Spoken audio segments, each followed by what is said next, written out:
Hi అండి, welcome to Ratna's kitchen. ఇప్పుడు mutton పాయ ఎలా చేసుకోవాలో చూద్దాము. మేకకాళ్ళు పసుపు కల్లుప్పు వేసి ఇలా రుద్ది పక్కన పెట్టుకోవాలి ఒక 5 నిమిషాలు. తర్వాత దీన్ని శుభ్రంగా క్లీన్ చేసుకుని ఒక 10 నిమిషాలు వాటర్లో పెట్టాలి. అట్లని ఆ ముక్కల్ని బాండి పెట్టి ఆయిల్ పోసిన తర్వాత సాజీరా వేసాను, 2 బిర్యానీ ఆకులు కూడా వేసాను. లవంగాలు 5-6 లవంగ మొగ్గలు వేసుకోవాలి. ఘాటు ఎక్కువ తింటే కొంచెం ఎదురు పడతాయి. కట్ చేసిన ఒక ఉల్లిపాయ, పచ్చిమిర్చి, ఇవి గోల్డ్ కలర్ వచ్చే వరకు ఫ్రై చేసుకుని ఇవి క్లీన్ చేసి పెట్టుకున్న మేకకాళ్ళు కూడా దీంట్లో వేసేస్తున్నాను. చాలా బాగుంటుంది ఇది మటన్ పాయ. చపాతీలోకైనా రైస్లోకైనా కూడా బాగుంటుంది. ఎల్లుల్లిపాయ పేస్ట్ వేసాను. ఇప్పుడు సిమ్లో పెట్టి మగ్గనివ్వాలి. 2 స్పూన్లు అల్లం పేస్ట్ కూడా వేసుకోవాలి. 2 స్పూన్లు ఎల్లుల్లిపాయ పేస్ట్, 2 స్పూన్లు ఏమో అల్లం పేస్ట్ వేసి ఇది పచ్చివాసన పోయే వరకు వేగనివ్వాలి. అల్లం పేస్ట్ ఇది 2 కలిపైనా మిక్సీ పట్టేసుకోవచ్చు. అప్పటికప్పుడు చేసుకున్న అల్లం వెల్లుల్లిపాయ పేస్ట్ అయితే చాలా బాగుంటుంది.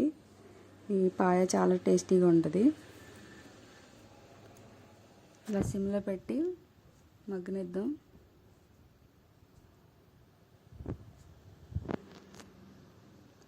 చాలా బాగుంటుంది. కొత్తిమీర ఇప్పుడు కొంచెం వేస్తున్నాను, మళ్ళీ ఇంకొంచెం వేసుకోవాలి. ధనియాలు, జీలకర్ర పొడి, కారం, పసుపు వేసి మగ్గనిచ్చిన తర్వాత 1 లీటర్ వాటర్ పోసుకోవాలి. ఖచ్చితంగా లీటర్ పడతాయి 4 కాళ్ళకి. సూప్ లాగా వద్దనుకుంటే 3/4 లీటర్ పోసుకుంటే సరిపోతాయి. ఇది ఇలా కదిపి కుక్కర్ మూత పెట్టేసుకుందాం.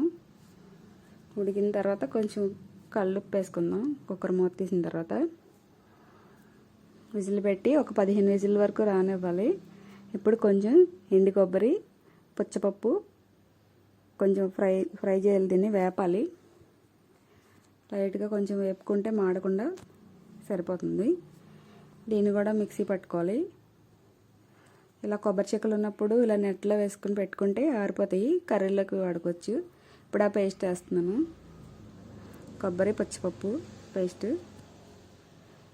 చాలా టేస్ట్ ఉంటుంది ఇది. ఇప్పుడు గరం మసాలా వేసా. లవంగాలు, చెక్క,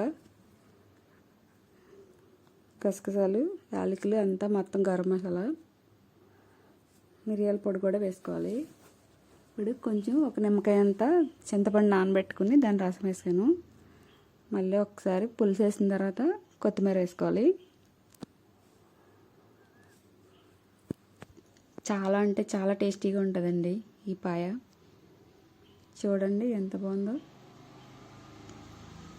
కాల్షియం తక్కువగా ఉన్న వాళ్ళు తింటే మంచిది.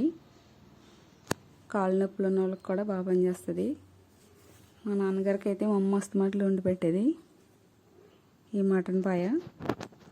చూడండి నోట్లో నీళ్ళు వచ్చేస్తున్నాయి కదా చూస్తుంటేనే.